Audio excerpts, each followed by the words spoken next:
সেগুলো আমি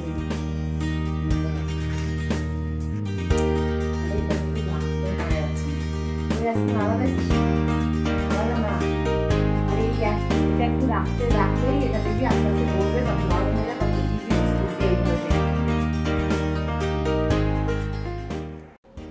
hello friends, রাঁধুনি রসই থেকে আপনাদের সবাইকে স্বাগত। আবার আমি হাজির হয়ে গেছি আমার রেসিপি নিয়ে। আজ আমি ম্যাঙ্গো আইসক্রিম বানাচ্ছি, সেটাই আপনাদের সাথে শেয়ার করছি। এর আগেও আমি আমার চ্যানেলে ম্যাঙ্গো আইসক্রিম দেখিয়েছি, তবে আজকে আরও একটু সহজ পদ্ধতিতে এটা দেখাবো। খুবই কম ইনগ্রিডিয়েন্টস লাগছে, দুধ, আম আর অল্প চিনি রেখেছি, আর লিখেছি মিল্ক মেড। এখানে আমি 2 কাপ আমুলের দুধ নিয়েছি, আর এখানে একটা আমি আম রেখেছি, ভালো করে ধুয়ে আমি খোসাটা ছাড়িয়ে নিয়েছি।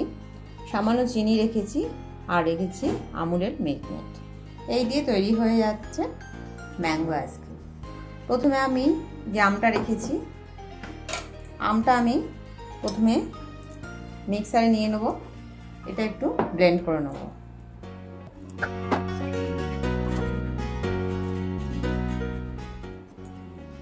এখানে আমি আমটা পুরো নিয়েছি, এবার আমি আমটা একটু ব্লেন্ড করে নিচ্ছি। তা আমি মিক্সিতে ব্লেন্ড করে নিয়েছি। এবার আমি এই যে 2 কাপ মতো, এই কাপের 2 কাপ দুধ এখানে নিয়েছি। এই দুধটা আমি ভালো করে ঘন করে জাল দিয়ে নেব। আমি গ্যাসের উপর বসিয়ে দিয়েছি, দুধটা আমি ভালো করে একটু ঘন করে নিচ্ছি। বেশি ঘন কিন্তু করব না, অল্পই করব, কারণ মিল্ক মেড মেশালে এমনি একটু ঘন হয়ে যায়, তাই এটা বেশিক্ষণ কিন্তু জাল দিতে লাগবে না। দুধটা ফুটে উঠেছে, এই সময় আমি এতে চিনিটা অ্যাড করে দিচ্ছি। আমি এখানে 2 চামচ মতো চিনি দিলাম। আপনারা চিনিটা আইসক্রিমে অবশ্যই আপনারা আপনাদের পছন্দ মতো দেবেন। আর যেহেতু মিল্ক মেড দিচ্ছি, ওতে তো মিষ্টি থাকে, তাই একটু অল্পই মিষ্টি দিয়ে দিলাম।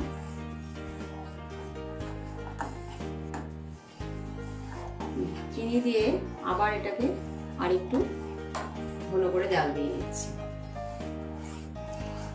দুধটা আমার অনেকটাই ঘন হয়ে এসছে।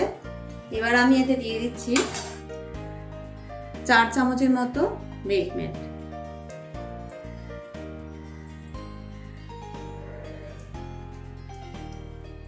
মিল্ক মেড দিলে দুধটা মিষ্টি তো হবেই, আর খুব ভালো ঘন হয়ে যাবে।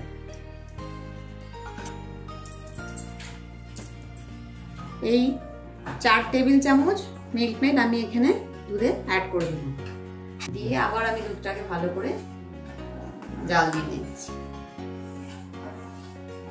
আরো কিছুক্ষণ আমি জাল দিয়ে নিলাম। আমার এটা কিন্তু দুধটা ভালোই ঘন হয়ে গেছে।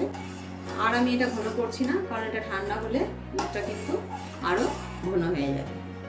দুধটা আমি নিয়েছি, এবার আমি এটা একদম পুরোপুরি ভালো করে ঠান্ডা করে নেব।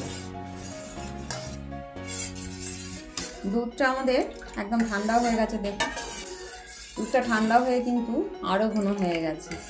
2 কাপ দুধ প্রায় 1 কাপ দুধে পরিণত হয়েছে। যাই হোক, এবার আমি যে আমের যে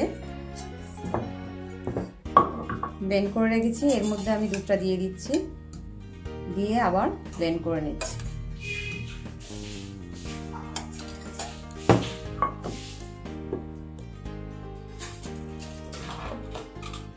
এখানে একটা টিফিন বক্স নিয়ে নিয়েছি, এর মধ্যেই আমি আইসক্রিমটা জমাবো।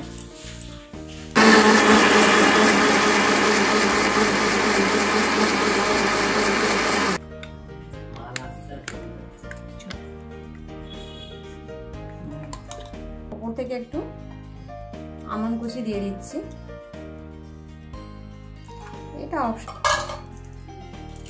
আমন্ড কুচি দিয়ে দিলাম। আইসক্রিম কিন্তু আমাদের একদম রেডি হয়ে গেল।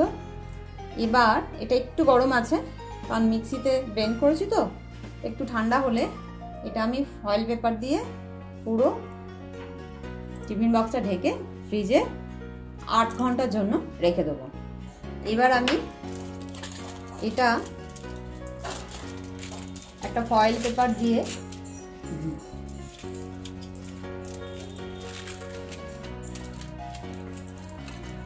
ভালো করে একটু ওপর থেকে মুড়ে দিলাম, দিয়ে আমি ওপরে ঢাকনাটা দিয়ে দিচ্ছি। এবার আমি এটা ফ্রিজে 8 থেকে 9 ঘন্টার জন্য জমাতে দিচ্ছি। তারপর আমি আইসক্রিমটা কীরকম হয়েছে আপনাদের দেখাবো। 8 থেকে 9 ঘন্টা পর আমি আইসক্রিমটা বার করে নিয়েছি ফ্রিজ থেকে। এবার দেখাচ্ছি আপনাদের কীরকম হয়েছে।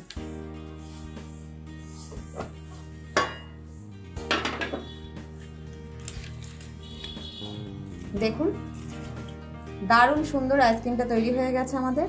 এবার আমি এটা সার্ভ করে দেব। আমি আইসক্রিমটা তুলে সার্ভ করে দিচ্ছি।